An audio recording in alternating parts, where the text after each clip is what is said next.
My name is Margaret Reynolds, and I want to tell you about the dinner that changed everything. My mother looked across the table at me, her eyes cold as ice, and said words I'll never forget. Your success means nothing. Your sister Rachel is my precious gem. She's the most important person in this family. I gripped my napkin so tight my knuckles turned white. 28 years of hurt came flooding back in that moment. I had built a successful software company from nothing here in Seattle, Washington, while they spent every penny on Rachel's constant failures. But that night, when they came begging for money to cover their debts, something inside me finally broke. I slid an envelope across the table with a bill inside $45,000. The exact amount they'd wasted bailing Rachel out again and again. Here, I said quietly, take your precious gem and pay me back. The room went silent. You could have heard a pin drop. My father, Richard, dropped his fork. It clattered against his plate. Rachel fidgeted in her chair, her usual smirk completely gone. They expected me to give in, like I always had before. They thought I'd write them a check from my software business and pretend everything was fine. But I was done playing that game. This wasn't just about money, it never was. This was about a lifetime of being invisible, of being second best, of never being enough. This was the final chapter in a story of favoritism that had haunted me since childhood. The silence stretched on until I pushed my chair back and stood up. They thought I would break. They were wrong. This was the end. But let me take you back to the beginning, so you understand how we got here. Our childhood home was a modest 3-bedroom house in the suburbs of Tacoma, Washington. From my earliest memories, maybe around age 8 or 9, my mother, Linda, made it crystal clear who mattered in our family. I remember sitting at our kitchen table one evening when she turned to Rachel and said, loud enough for everyone to hear, Rachel has that special sparkle. She's my precious gem. And she didn't just say it once. She repeated it like a mantra. Every single day of our childhood. It showed up in everything they did. One afternoon when I was 10, I came running home from school, practically bursting with pride. I had won first place in the school science fair for a computer program. I'd written a simple game, but the teachers said it showed real talent for someone my age. I ran through the front door, expecting hugs and congratulations. Dad Richard looked up from his newspaper for maybe 3 seconds. That's nice. Sweetheart, he mumbled, then went right back to reading the sports section.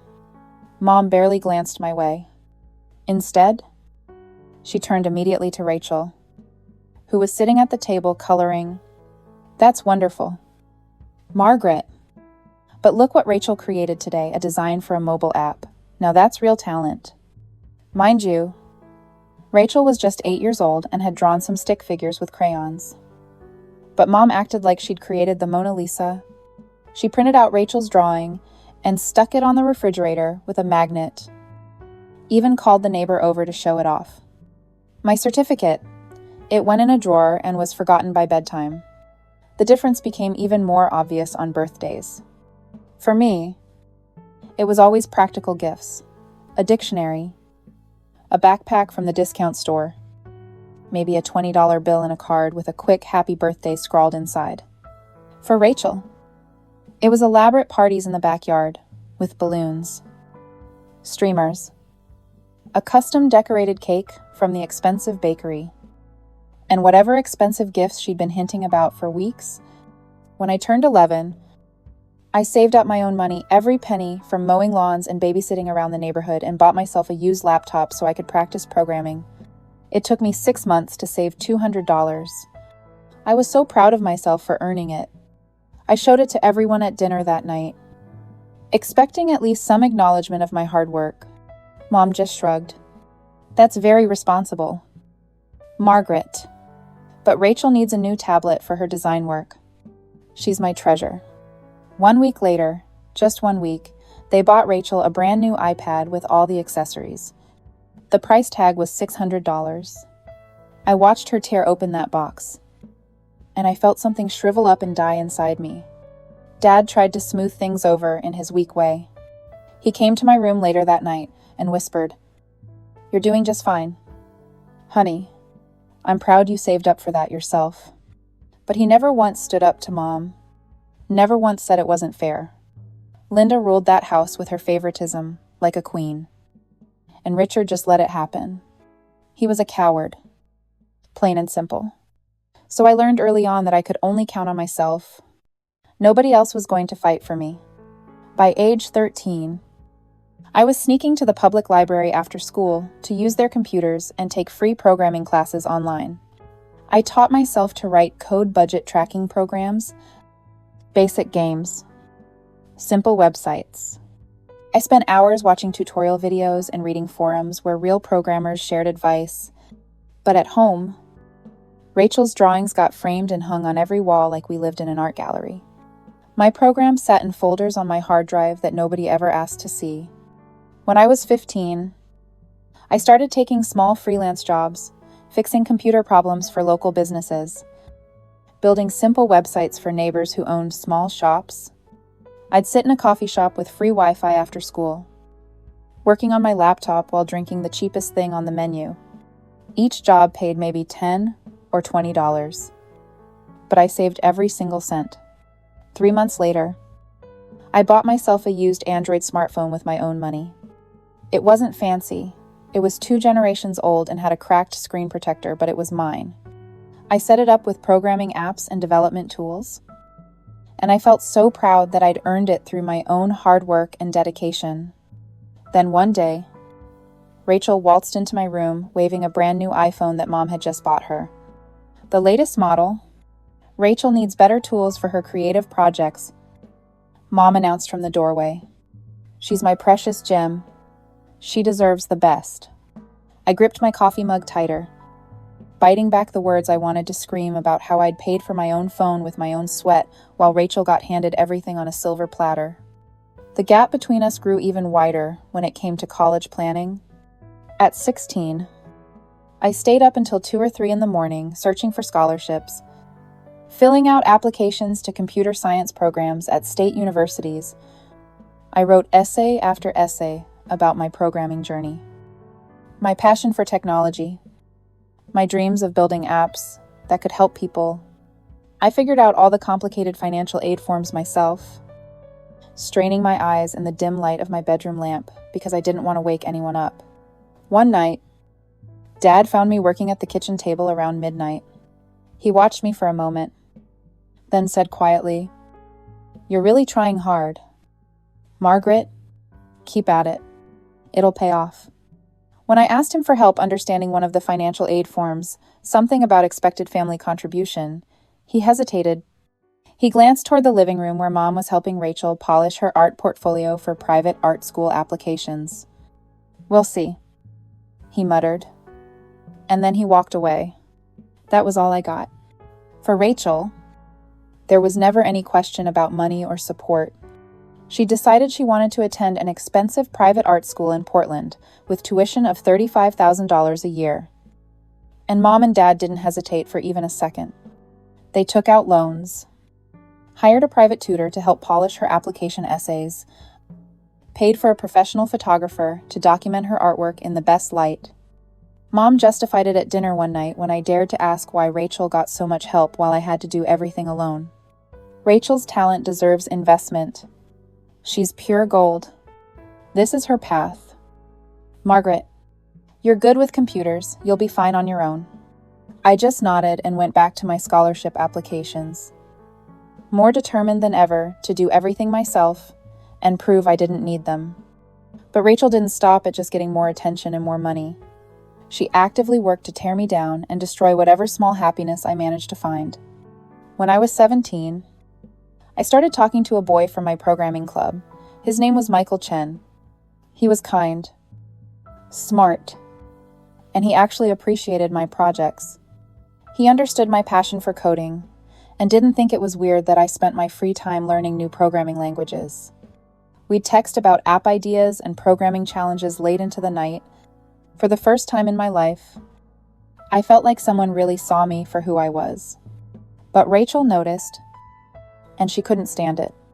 She started spreading vicious rumors at school and online that I was stuck up, that I thought I was better than everyone else, that I was impossible to work with, that I talked badly about people behind their backs.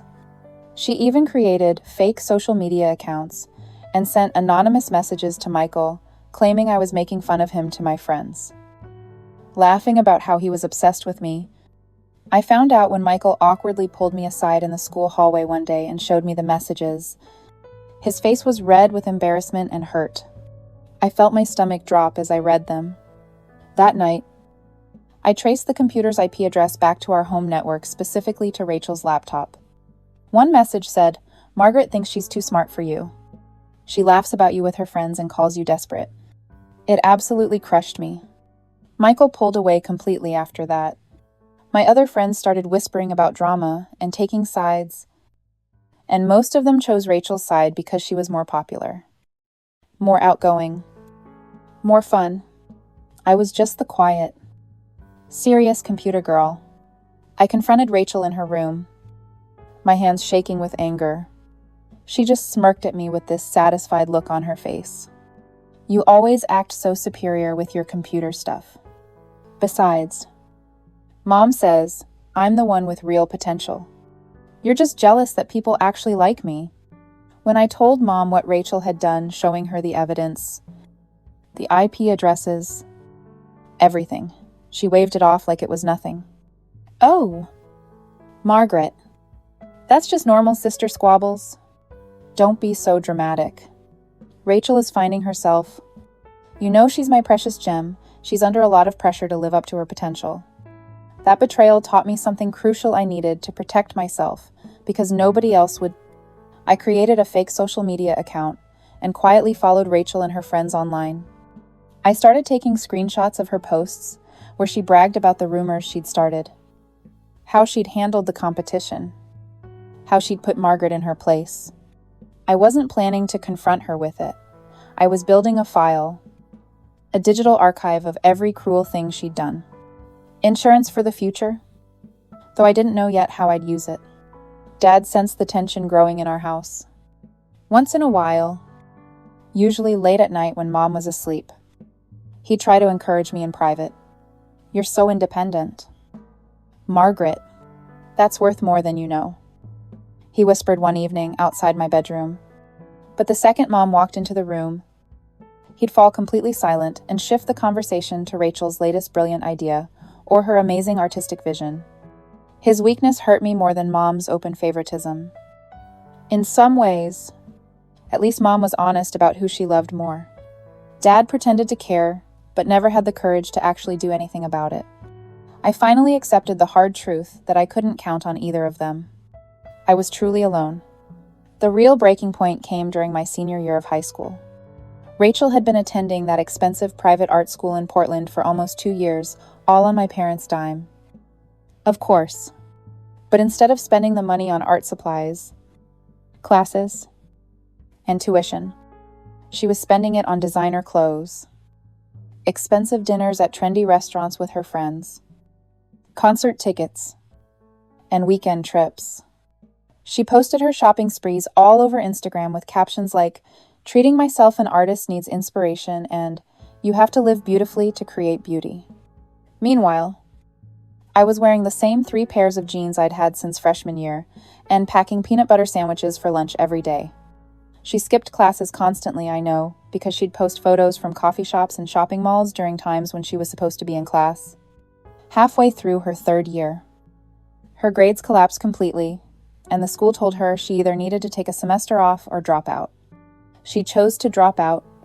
It just wasn't my vibe. She announced at dinner one night, as casually as if she were changing her nail polish color. The instructors didn't understand my artistic vision. They were trying to put me in a box. And real artists can't be contained. Mom and Dad were left holding $35,000 in student loan debt for the tuition they'd already paid, plus another $10,000 they'd borrowed on credit cards to cover her living expenses and supplies. But Mom still defended her. "Rachel just needs time to find her path. She's a gem, she'll shine when the moment's right." Not everyone follows a traditional trajectory. Nobody mentioned the mountain of debt. Not once. It was like it didn't exist. Meanwhile, I had earned a partial scholarship to Washington State University for computer science. I'd worked my tail off for it, writing and rewriting my application essays 20 times, building a portfolio of programming projects to demonstrate my skills. When I showed my acceptance letter at dinner one evening, Mom barely glanced at it. That's practical. Margaret, that's good. Meanwhile, Rachel is thinking about taking some graphic design courses online. She's going to build her own business. Dad gave me a thumbs up under the table where Mom couldn't see. But he didn't say a single word out loud. He never did. He was a coward to the very end. The rumors Rachel had started in high school followed me to college like a dark cloud. Because of them, I wasn't invited to join study groups or group projects in my computer science classes. My classmates had heard from people back home that I was difficult, stuck up, impossible to work with. It isolated me even more during a time when I desperately needed support and friendship, but I turned that pain into fuel. I created my own app to track online mentions of my name, a privacy tool that would later become part of my business. That coffee shop with free Wi-Fi near campus became my second home. I took on freelance projects there, fixing websites, debugging code, building simple programs for small businesses in the area. One client paid me $50 for a quick fix of their broken contact form. I saved every penny for textbooks and living expenses. Meanwhile, Rachel sat at home in Tacoma after dropping out, scrolling through social media for hours and asking Mom for money to fund her next brilliant business idea. The family dynamics got so much worse during my college years. The few times I went home for holidays, family dinners turned into Rachel's monologues about her amazing new projects and business concepts. Mom hung on every word like Rachel was the next Steve Jobs, nodding enthusiastically and calling her a visionary. If I mentioned a freelance success, like the time I built a complete scheduling app for a local dentist's office that they were thrilled with, Dad might mumble, "That's good, sweetheart." But Mom would immediately change the subject back to Rachel's rare creative vision and her untapped potential. The favoritism wasn't just emotional anymore, it had become deeply financial. More loans, more credit card charges, more expenses for Rachel's projects that never went anywhere and never made a single dollar. I'd hear my parents arguing late at night through the thin walls about bills and credit card debt and collection calls. But they never once told Rachel no. They never once said she needed to get a job or support herself. One day, during Christmas break, I overheard Rachel bragging to her friends on the phone. That rumor about Margaret worked perfectly. She's completely alone now, at college. Nobody likes her. It's actually hilarious. Her laughter echoed through the house like nails on a chalkboard. In that moment, I made a decision. I would keep my contact with the family to an absolute minimum. I would build my escape through education and hard work, and when I was finally successful enough, I would cut them off completely. They'd made their choice. Now, I was making mine.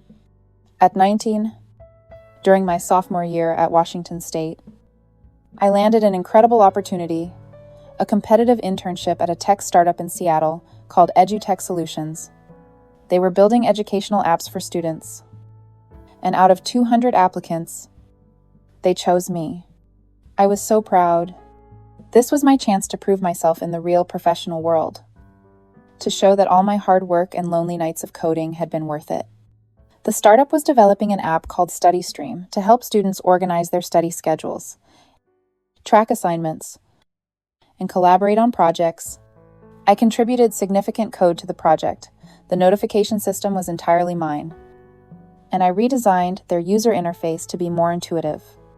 After 6 months of hard work, debugging sessions that lasted until 3 a.m, and more coffee than any human should consume, we were ready to launch. I invited my family to the product presentation. I reserved 3 seats in the front row and sent them the details 6 weeks in advance. I sent reminder emails. I called, I made absolutely sure they knew how important this was to me. Mom replied to my email, "That sounds wonderful. Margaret, we're so proud. We'll try our best to be there." I actually believed her.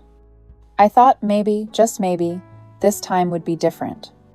Maybe they'd finally see what I'd accomplished and realize I was worth their attention too. On launch day, I kept glancing at those 3 empty seats as the auditorium filled up with investors, tech journalists, and other interns' families. My heart sank a little more with each passing minute. Right before my presentation was supposed to start, literally 5 minutes before I got a text from Mom. "So, sorry. Dear, Rachel has an important portfolio meeting with a gallery owner today. Big opportunity for her career. We'll celebrate your thing later. Congrats." I stood on that stage and gave my presentation about the features I'd helped build, the problems we'd solved, the impact we hoped to make on students' lives. I smiled at the audience and answered questions from investors. But inside, I felt completely hollow, like someone had scooped out my chest and left nothing but an empty cavity. After the presentation, my supervisor, a kind woman named Patricia, pulled me aside and asked why my family hadn't come. I made up an excuse about them being sick with the flu. She looked at me with such sympathy that I almost cried right there. But the betrayal didn't end there. 1 week later, an anonymous letter arrived at EduTech Solutions' office. Addressed to Patricia, it claimed that I had stolen code from another student's project and passed it off as my own work. The accusations were specific enough to be taken seriously. They mentioned file names, dates, even snippets of code. Patricia called me into her office, her face serious. "Margaret, I need to ask you about something. We received this letter." She showed it to me. I felt my face go hot with humiliation and anger. I knew immediately who had sent it. That night, I traced the email's IP address using techniques I'd learned in my network security class. It came from Rachel's apartment in Tacoma. She had tried to sabotage my professional reputation, just like she'd sabotaged my personal life in high school. She couldn't stand that I was succeeding while she was failing. I called her immediately, my hands shaking with rage. "Why are you doing this to me?" I asked, my voice breaking. "Why can't you just let me have this one thing?" She laughed. Actually laughed. "Oh my God. Margaret, relax. You take yourself way too seriously with your computer nonsense. It's just a little joke. Besides, Mom says I'm the one with real vision anyway. You're just a code monkey who'll never do anything important." When I told Mom about it the next day, she dismissed it exactly like I knew she would. "Don't be so dramatic. Margaret, Rachel is just finding herself. She's going through a hard time after leaving art school. You know, she's my precious gem. She's under a lot of pressure. Can't you be more understanding?" That was the moment I decided I was completely done playing their game. I would succeed, but I would do it in secret. I would build something so big and successful that they couldn't ignore it, and then, when they came begging for help, I would make them pay for every moment of neglect, every broken promise, every empty chair. I created a business pseudonym for myself, Jennifer Collins, and started publishing all my projects and building my professional reputation under that name. By age 20, I had a real portfolio of completed projects and my first steady income from freelance contract work. I kept my real name, Margaret Reynolds, completely separate from my business success. As far as my family knew, I was just getting by on my programming salary. After graduating in May of 2022 with honors, I got hired as a programmer at a tech startup in Seattle. I lived in a tiny studio apartment in Capitol Hill that cost $950 a month, most of my paycheck after taxes. The apartment was so small, I could touch both walls if I stretched my arms out. But it was mine, and nobody could take it from me. I worked 60 to 70 hours a week at my day job, and then came home to work on my own app projects late into the night. I taught myself advanced coding languages from YouTube videos and online courses. I survived on instant ramen. peanut butter sandwiches, and determination. My first attempt at launching my own app was a complete disaster. I lost $5,000 in development costs and small business loans. The app crashed constantly. Users hated the interface. And I got terrible reviews. I cried for an entire weekend, wondering if I was fooling myself. But then I picked myself up, learned from every single mistake, fixed the bugs, and relaunched it 6 months later with a completely redesigned interface and improved functionality. The app was called StudySync. It helps students and tutoring centers organize schedules, track academic progress, manage assignments, and connect tutors with students. Sales started slowly. The first month, I made $200, but I kept improving it, listening to user feedback, adding features that teachers and students actually needed. Within a year, word started to spread in educational circles. Schools and tutoring centers across Washington started subscribing. Within 18 months, I was making more from StudySync than from my day job. By year 2, I was making 3 times my salary. Meanwhile, Rachel launched an online store called Artisan Rachel Designs, selling overpriced art prints, basic designs that honestly look like she'd copied them from free stock image sites and run them through filters. Each print cost her maybe $5 to produce, but she was selling them for $75, claiming they were original limited edition artwork. Mom and Dad poured thousands of dollars into it, money they'd borrowed on credit cards they couldn't afford. They paid for her website, her inventory, her marketing, her business consultant, who was really just her friend who'd taken one marketing class. They were convinced it was going to make Rachel rich and famous. I found out about it from the family group chat I'd forgotten to mute. Mom was gushing Rachel. My gem is building a real brand. She's going to be the next big thing in digital art. I knew my baby was special. I rolled my eyes so hard I almost gave myself a headache. I knew her brand was mostly Instagram filters, stolen concepts, and our parents' money. Then Rachel made her boldest and most dangerous move yet. One night, around 2 a.m, I got an alert on my phone from my app's security system. Someone was attempting to access my admin panel. Multiple failed login attempts. Trying different passwords. Trying to guess my security questions. My heart pounding. I opened my laptop and traced the IP address in real time. It came from Rachel's apartment in Tacoma.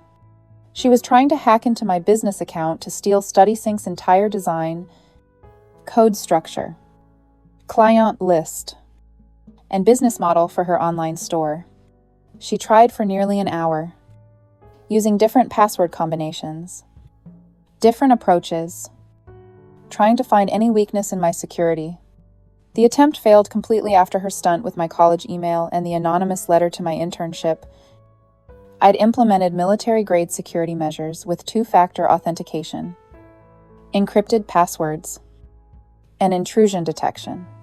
She had no idea I was watching her every single move, documenting every failed login attempt with timestamps, IP logs, and screenshots. I added everything to my growing evidence file: screenshots, messages, financial records, security logs, documented proof of every cruel thing she'd ever done. This wasn't just about protecting myself anymore. This was about building an ironclad case for the day when I would finally cut them off completely and they couldn't claim I was being unfair. I could have helped when Rachel's business started collapsing spectacularly a few months later. Her website crashed constantly because she'd hired the cheapest web developer she could find on a freelancer website, someone who clearly had no idea what they were doing. Customer complaints flooded in. Orders were processed incorrectly. People paid for prints that never arrived. The site would go down for days at a time, losing her customers and destroying her reputation. She was hemorrhaging money and customers at an alarming rate. Her online reputation was tanking fast, with angry customers leaving 1-star reviews everywhere they could. A mutual acquaintance in the tech world Someone named David, who didn't know about our family connection, messaged me asking if I knew any web developers who could help save Rachel's failing website. "She's in real trouble," he wrote. "The whole thing is falling apart. I had the skills to fix her entire website in a single weekend. I had the connections to recommend excellent developers who could help her. I could have saved her business with one phone call and maybe an hour of my time, but I stayed silent. I didn't respond to David's message. Her failure wasn't my responsibility. My parents' years of favoritism had taught me that lesson perfectly well. They'd never helped me. Why should I help her? Instead, I focused entirely on growing my own business empire. I pitched StudySync to larger clients, entire school districts in Washington and Oregon, major educational companies, regional tutoring franchises. I created different subscription tiers for different client needs. By age 24, I had built it into a stable six-figure income. I was making $120,000 a year from the app alone. Not counting my day job, I moved out of my cramped studio apartment into a nice one-bedroom apartment in downtown Seattle with a view of Elliott Bay. I bought real furniture instead of the thrift store pieces I'd been using. I could finally afford to eat something other than ramen. Under my business pseudonym, Jennifer Collins, I started investing my profits into small educational technology companies. I did my research carefully, choosing companies with solid business models and innovative products. One of them was a direct competitor to Rachel's online store, a company called Art Ed Pro that sold high-quality art education materials with professional designs, reliable shipping, and excellent customer service. I didn't sabotage Rachel directly. I didn't need to. I simply invested in companies with better products, better design, better marketing, better customer service, and better business practices. They naturally pushed her amateur, overpriced operation out of the market. Basic capitalism did the rest. By age 26, my investment portfolio was earning more than my salary. I was bringing in over $200,000 a year between StudySync, my day job, and my investments.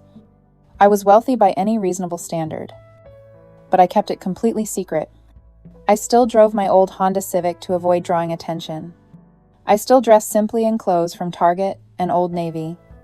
I still lived modestly, saving and investing most of my income. My parents' financial situation was deteriorating rapidly, and I watched it happen from a distance. I could tell from their increasingly desperate messages and calls. They'd taken out yet another loan, this time $15,000 to fund Rachel's next failed project, a monthly subscription box for art supplies that she promised would revolutionize how artists discover new materials. Customers paid deposits of $45 for boxes that Rachel promised would be worth at least $100. She spent the deposit money on personal expenses, rent, clothes, dinners out. When she couldn't deliver the boxes as promised, angry customers started demanding refunds. Some threatened lawsuits. A few filed complaints with the Better Business Bureau. My parents had to use their own money to issue refunds to avoid legal action. More debt. More credit cards maxed out. More late-night arguments I heard about through family friends. Their messages to me changed. They became shorter and more pointed. Rachel is working so hard on her business. She just needs one more financial boost to make it work. Can you help your sister? She's our gem. We can't let her fail. Dad had completely fallen in line with Mom by this point. He didn't even try to support me in private anymore. His cowardice was complete. One evening, he called me and asked if I could invest in Rachel's subscription box business. It's a great opportunity. Margaret, you could be an early investor. I'm busy, I said flatly, and hung up without saying goodbye. I added his request to my evidence file with the date and time noted.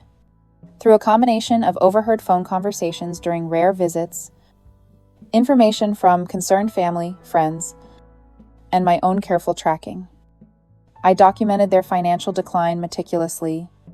The total debt had reached exactly $45,000, all of it directly connected to Rachel's failures and my parents' blind, stubborn, foolish support of her. I didn't offer to help. They had never helped me. Not once in 28 years. Late at night, sitting alone in my apartment working on code, I would sometimes pause and stare at my computer screen, wondering if the loneliness was worth it. At age 25, alone in my apartment with a flickering desk lamp and the glow of my monitors, I'd wonder if I should be the bigger person, reach out, try to fix things, help them despite everything. The doubts would creep in during those quiet hours.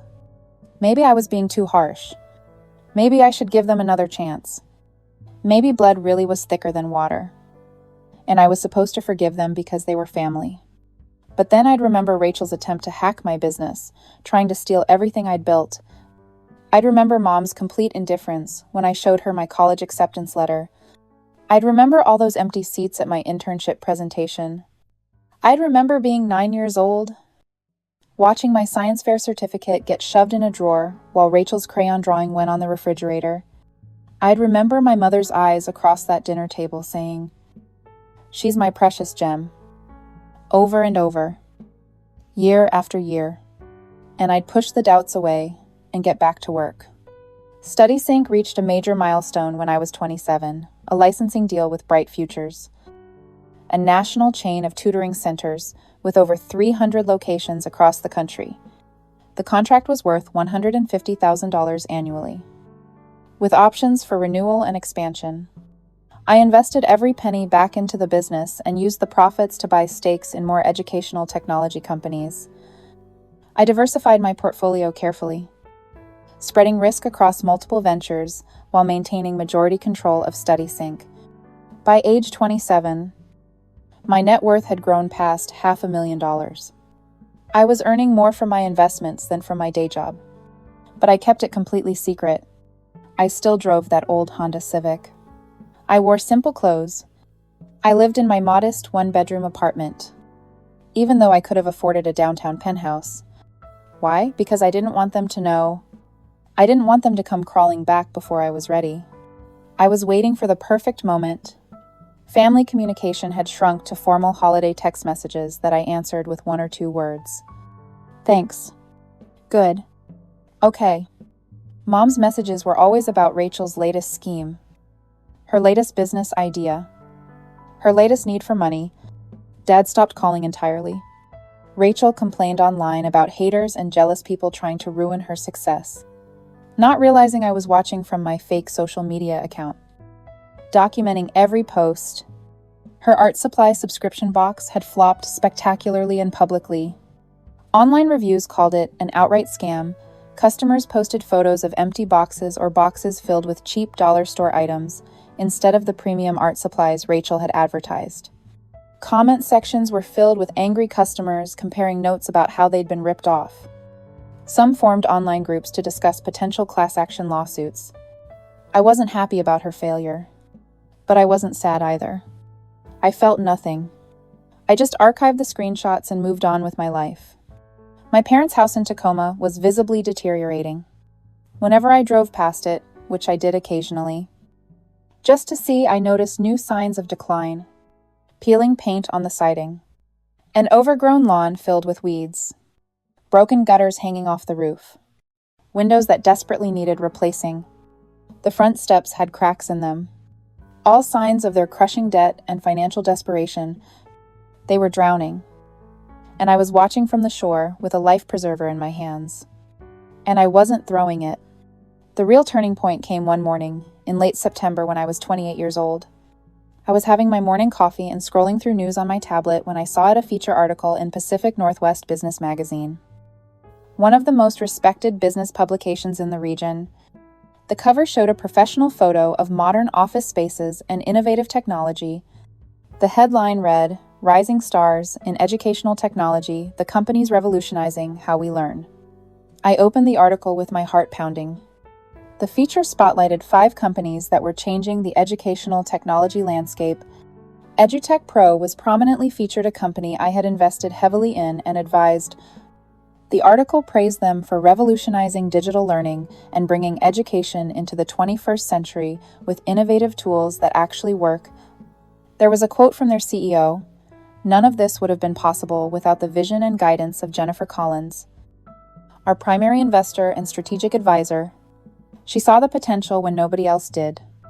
The article mentioned Jennifer Collins multiple times as a major investor and advisor who had transformed the educational technology landscape in the Pacific Northwest through smart investments and innovative thinking. Rachel's artisan Rachel Designs wasn't mentioned anywhere. It was dead and forgotten, buried under dozens of one-star reviews and Better Business Bureau complaints. My real name, Margaret Reynolds, wasn't in the article either. Everything was attributed to my pseudonym, Jennifer Collins, but it was my victory. My work, my success, my vision, built entirely on my own, without a single dollar or ounce of support from my family. More importantly, I learned through a mutual acquaintance that Rachel's reputation in the Seattle art and design community had completely crumbled to nothing. When David mentioned her name at a networking event, 3 people immediately jumped in to warn him away. "She's a scammer," one said. "Total Fraud," said another. "She'll take your money and deliver nothing." The phrase "Artisan Rachel scam" was now showing up in Google searches. Her Instagram followers had dropped from 15,000 to 3,000, most of them probably bots. Any legitimate business opportunity had dried up completely. My parents' messages changed dramatically after that magazine article came out. Suddenly they were panicked. Desperate. Drowning in debt. Mom's texts became frantic and frequent. "Margaret, we need to talk. It's urgent. Please call us. We need your help. Please. Sweetheart." I didn't respond to any of them. That magazine article was my signal. Their world was collapsing. And I was finally ready for the final confrontation. The moment I'd been preparing for had arrived. By 28, my life had transformed completely beyond anything my family could have imagined. The business under Jennifer Collins' name had gone nationwide. Tech magazines and business publications were writing feature articles, Jennifer Collins' education empire from 0 to 3 million in 5 years. The anonymous genius, revolutionizing edtech. Jennifer Collins, the investor every startup wants. My real name, Margaret Reynolds, didn't appear anywhere in these articles. But the success was described in detail, how StudySync was being used by schools in 42 states, generating over $500,000 annually, with projections to hit 2 million within 18 months. I read these articles from my new apartment, a loft in downtown Seattle, with floor-to-ceiling windows and a stunning view of Elliott Bay and the Olympic Mountains beyond. The old Honda Civic had been replaced by a Tesla Model 3 in midnight blue. These were quiet rewards for years of invisible, unappreciated, grinding work that nobody in my family had ever acknowledged. Meanwhile, my parents' messages became increasingly frantic and desperate. From my carefully maintained financial records and documentation, I knew their total debt had reached exactly $45,000, a number I'd been tracking for years. And then finally, on a gray Sunday afternoon in October, they sent me a message I couldn't ignore. "Margaret, please come to dinner this Sunday at 6 o'clock. We desperately need to see you. It's important, urgent. Please don't say no. We're begging you." I agreed to go, but not out of any sense of family obligation. I was curious. I wanted to see how far they'd fallen. I wanted to look them in the eyes and see if they finally understood what they'd done. I wanted to watch them beg. I drove to Tacoma that Sunday afternoon in my Tesla, taking my time, listening to music. The house looked smaller than I remembered, and so much shabbier. The paint was peeling off the siding in long strips. The lawn was overgrown with weeds that came up to my knees. The front steps had deep cracks in the concrete. The mailbox was rusted and hanging at an angle. This was the shadow of the home where Mom used to call Rachel her precious gem, while I sat invisible at the same table. I walked up those broken steps and knocked. Mom opened the door, and I barely recognized her. She'd aged 20 years in the five since I'd seen her last. Her hair was completely gray, unwashed, and pulled back in a messy bun. Deep lines creased her face. She wore an old sweatshirt with stains on it. "Margaret," she said, and her voice broke. "Thank you for coming." I walked in, and the smell hit me immediately. A mixture of mildew, old food, and desperation. The furniture was the same from my childhood, but worn and faded and broken. The couch had duct tape holding the cushions together. The walls had water stains from a leak nobody had bothered to fix. The carpet was threadbare in places, showing the concrete underneath. We sat down to eat at the old kitchen table, the same table where Mom had praised Rachel's crayon drawings while ignoring my achievements. The meal was painfully simple spaghetti with jarred sauce from the dollar store. Garlic bread that was just regular bread with margarine. A wilted salad. Nothing like the elaborate dinners Mom used to make when Rachel had friends over or when Rachel wanted to celebrate something. Mom started with fake warmth in her voice, though I could hear it shaking. "Margaret, we're so proud of all your technology accomplishments. We saw that article in the business magazine about educational technology companies. That's your field, isn't it? You must be doing so well." Dad Richard nodded without making eye contact. His hands shook noticeably as he lifted his fork to his mouth. He looked smaller somehow. Diminished. Defeated. Rachel sat across from me, and I barely recognized her either. She looked completely different from the confident, smirking girl I remembered. She looked older, worn, down, defeated, hollow. Dark circles under her eyes like bruises. Cheap clothes from Walmart. No makeup. Her hair needed washing. The spark, that precious spark Mom always talked about, was completely gone. We ate in uncomfortable silence for a few minutes. Then Mom dropped the act. Her voice turned hard and demanding, with an edge of desperation. "Rachel is my treasure. The most important person in this family. Your success means nothing if you don't help us now when we need you most." There it was. After everything, after all the years, all the neglect, all the favoritism, she still couldn't help herself. Rachel was still the precious gem. Dad added, his voice shaking badly. "We're drowning. Margaret, the bank sent a foreclosure notice last month. We have $45,000 in debt.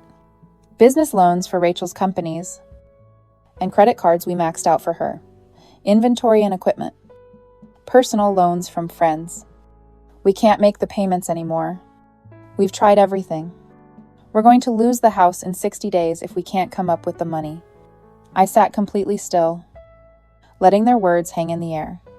My evidence file, my carefully maintained archive, contained records of every loan, every failed project, every excuse Mom had made for Rachel. Every time Rachel had actively sabotaged me, every moment they'd ignored my achievements. I could have helped Rachel's businesses succeed. I had investors and connections who would have backed ventures like hers with proper management and oversight. But I had chosen silence. I had watched from a distance, and now they were begging me to save them. Rachel leaned forward, her voice desperate and shaking, tears forming in her eyes. "Margaret, please. I'll come work for your company. I'll do anything you want. I'll answer phones. I'll make coffee. I'll clean offices. Just help us save the house. I'm sorry for everything I did. I'm so sorry." Mom grabbed my hand across the table. Her grip surprisingly strong. Tears were streaming down her face, ruining what little makeup she'd put on. Family sticks together. "Sweetheart, we made mistakes. I know that. I can see that now. But you won't let us lose everything. Will you, please? Margaret, please. You're our only hope. You're successful now. You can afford to help us." I slowly pulled my hand back from Mom's grip, I reached into my purse, a designer leather bag that cost more than their monthly mortgage payment, and pulled out a printed document I'd prepared days ago. An itemized bill, professionally formatted, listing every loan, every expense, every dollar they'd spent on Rachel's failed ventures over the past 10 years. Art school tuition, $35,000. Art school living expenses, $10,000. Artisan Rachel Designs startup cost $12,000. Art subscription box business, $8,000. Credit card interest and fees, $15,000. Personal loans, $25,000. The total at the bottom, highlighted in red, $45,000. I laid it on the table in front of them with a quiet thud. "Take your precious gem," I said quietly, my voice steady and cold, "and pay this back yourselves." The room went completely silent. The only sound was the drip of the leaky faucet in the kitchen. You could have heard a heartbeat. Dad's fork slipped from his hand and clattered onto his plate. The sound echoing in the small dining room like a gunshot. Rachel's face went pale as snow. Mom's mouth opened and closed like a fish gasping for air. But no sound came out. I leaned forward, looking Mom straight in the eyes for the first time in years. "You've known about this debt for years." I knew about it too. I documented every excuse you made for Rachel. Every dollar you spent on her while ignoring me. You called her your gem, your treasure, your precious gold for my entire life from the time I was 8 years old until today. You ignored my achievements, my scholarships, my internship, my business, everything I built. You made your choice 20 years ago. I turned to Rachel, and she flinched like I'd struck her. You tried to hack my business to steal everything I'd built. You spread vicious rumors about me to destroy my reputation in high school and ruin my relationship with Michael. You sent that anonymous letter to my internship trying to get me fired. You've spent your entire life trying to tear me down. I could have saved every one of your businesses with one phone call to my investors. But why would I? You never stopped hurting me. You never once said thank you or I'm sorry. Not until today when you need money. I turned back to Mom. And you enabled all of it. Every cruel thing she did. You excused it. You defended her. You called it sister squabbles when she tried to destroy my life. You missed my internship presentation, the most important day of my young career, because Rachel had a portfolio meeting. You shoved my science fair certificate in a drawer while you framed Rachel's crayon drawings. You bought her an iPad while I worked for 6 months to buy myself a used laptop. Every single day of my childhood. You made it clear that I didn't matter. Mom tried again, her voice breaking completely. "Margaret, please, we'll pay it all back. I swear we will. We'll get jobs. We'll work. We'll do whatever it takes. Just help us now. Please, for the sake of family. You're my daughter too. I do love you. I'm sorry I didn't show it better. Please."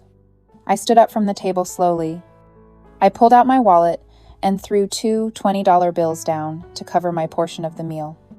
"You invested everything in your gem," I said, looking at each of them one final time. "Every dollar. Every moment of attention. Every ounce of love you had." She failed. Spectacularly. That's not my burden to carry. That's not my responsibility to fix. You made your choices every single day for 28 years. Now live with the consequences. I walked toward the front door. Behind me, I heard Mom start to sob deep, wrenching sobs that shook her whole body. Dad said, "Margaret, please." But his voice was so weak, I barely heard it. Rachel was crying silently, her head in her hands. I opened the door, stepped out into the cool October evening, and closed it behind me. I didn't look back. I walked down those broken steps, got in my Tesla, started the engine, and drove away. I didn't look in the rearview mirror. I didn't cry. I didn't feel guilty. I felt free. A few days later, I did something I'd been planning for months. I wrote an anonymous post on a popular online forum where people share family stories and seek advice. The subreddit was called Raised by Narcissists, and it had over 1 million members. The title was simple: When a Family Plays Favorites, My Story of Breaking Free. I laid out every detail I've told you. The years of favoritism, the sabotage, the debts, the attempted hacking, the empty chairs at my important moments, the final dinner confrontation. I didn't use any real names or identifying details, just the raw facts of what had happened and how I'd finally walked away. The post exploded beyond anything I expected. Within 12 hours, it had over 10,000 upvotes. Within 24 hours, it had 20,000 upvotes and over 2,000 comments. People shared their own stories of favoritism and family betrayal. Many said my story had given them courage to set boundaries with their own toxic families. Some called me their hero. Others said I'd inspired them to finally stand up for themselves.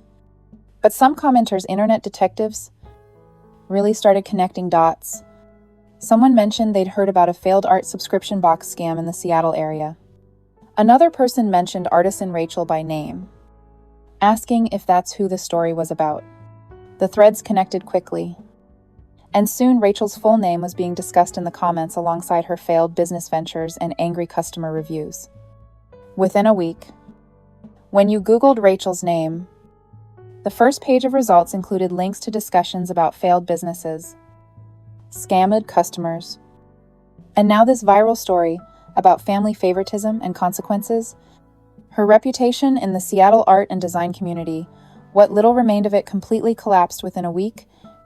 Nobody would hire her anymore, not even for retail positions. At art supply stores, when employers Googled her name for background checks, the results were devastating. 1 month after our final dinner, I drove past my parents' house one last time. There was a for sale sign on the front lawn, faded and weathered. A bank foreclosure notice was taped to the front door, along with an eviction notice. The windows were dark. No cars in the driveway. The lawn was even more overgrown, almost to my waist now. They'd already moved out, forced out by the bank. I found out later from a family friend that they'd moved into a small 2-bedroom apartment in a rundown part of Tacoma. Dad had gotten a job as a night security guard. Mom was working at a grocery store. Rachel was working at a fast food restaurant, the only place that would hire her. Dad sent me one email about a week after the eviction. Subject line, "I'm sorry."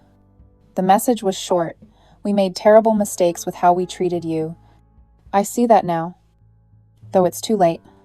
I'm sorry for my part in it. I should have stood up for you. I was a coward. I don't expect forgiveness. I just wanted you to know that I finally understand what we did to you." Dad, I read it once. Sitting at my desk, in my loft, overlooking the water, I felt nothing, no satisfaction, no sadness, no anger, just emptiness where those feelings used to be. I blocked his email address without responding. Mom kept texting me from new phone numbers she'd get from those prepaid phones at convenience stores. The messages were all desperate and pleading. "Please talk to me. I'm sorry. I'll do anything to make this right. You're still my daughter. Please, don't throw away our family." I blocked every single number without reading past the first line. I'd set up a filter on my phone that sent any message with certain keywords straight to a blocked folder. Rachel posted vague quotes about betrayal and fake family members on Instagram to her remaining followers. Real family supports each other through hard times. Blood is supposed to be thicker than water. Sometimes the people who hurt you most are the ones you trusted. The comments were mostly from people calling her out, linking to articles about her scams, telling her she got what she deserved. I never looked at her page again after that first week. I blocked her on every platform and moved on with my life. I settled fully into my life in that loft apartment, running my businesses from a sleek home office with glass desks and ergonomic furniture and a view that never got old. The Tesla waited for me in the secure parking garage downstairs. My success was real, tangible, undeniable. I had built an empire that they could never touch or take away. But I won't lie to you, the nights were hard sometimes. Especially at first. The silence in my apartment reminded me of what I'd given up. I had traded family for freedom, connection for independence, belonging for success. There were moments, usually late at night when I was working alone, the city lights twinkling below, when I wondered if I'd made the right choice, when I wondered if there could have been another way, when I felt the weight of the loneliness that came with cutting them off completely, when I wondered what it would have been like to have a mother who loved me, a father who protected me, a sister who supported me. But then I'd remember being 9 years old, watching my science fair certificate get shoved in a drawer while Rachel's crayon sketch went on the refrigerator. I'd remember being 17, watching Michael walk away because of Rachel's lies, feeling my heart break for the first time. I'd remember every empty seat at every important moment of my life, my internship presentation, my college graduation, my first business success. I'd remember Mom's cold eyes across that dinner table saying my success meant nothing compared to Rachel. And I absolutely knew that I'd made the right choice. They'd had 28 years to change, to see me, to value me. They never did until they needed money. 6 months after that final dinner, I received one more message from a number I didn't recognize. "This is Rachel. I'm in therapy now. My therapist says I need to apologize to people I've hurt as part of my recovery. I'm sorry for the rumors in high school and trying to hack your business and the letter to your internship. I was jealous and insecure. Mom says we could all do family therapy together if you'd consider it. I want to make things right.